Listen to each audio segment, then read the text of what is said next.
I enjoyed volunteering to begin with, and so I always said yes, and it just got bigger and bigger and bigger. But volunteering, and when your children are involved, you know where your children are at. Your children love to see you volunteer. They love to see you. They can't wait till you come to volunteer.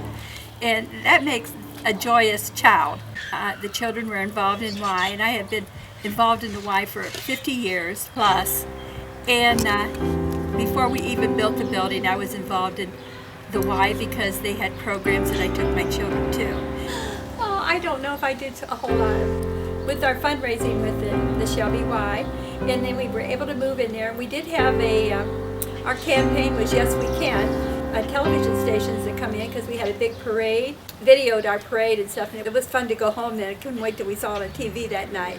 And so we got our Y built and everything, and then needless to say, we took all of our money to build our Y and didn't have any money for maintenance.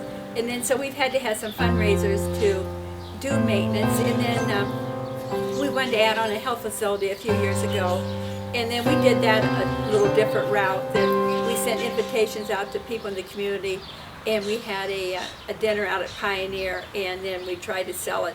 What is going to replace the YMCA if we don't have a long-term future? And you need to tell people exactly what's going on, because if you don't tell people what's going on and what it's needed for, you might as well whistle Dixie backwards, because I mean, who wants it? They work too hard for their money not to know where it's going to go and what's happening with it. Chili in the Park for United Fund, we already have our campaign kicked off. It was just a little fundraiser that we thought would help offset some of our expenses.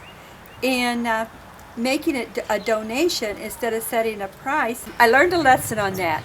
Always say donations accepted, and instead of putting a price on something, because when you put donations accepted, if you have a $20 bill, you can't say, give me $5 back. You just let it go. You're giving the money because you know it's going for a good cause.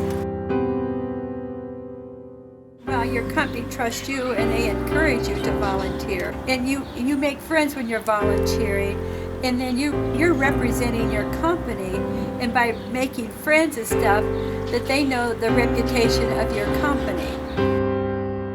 But you also volunteer for the love of the world. And that is, if you don't have love in it, I don't think it's contagious.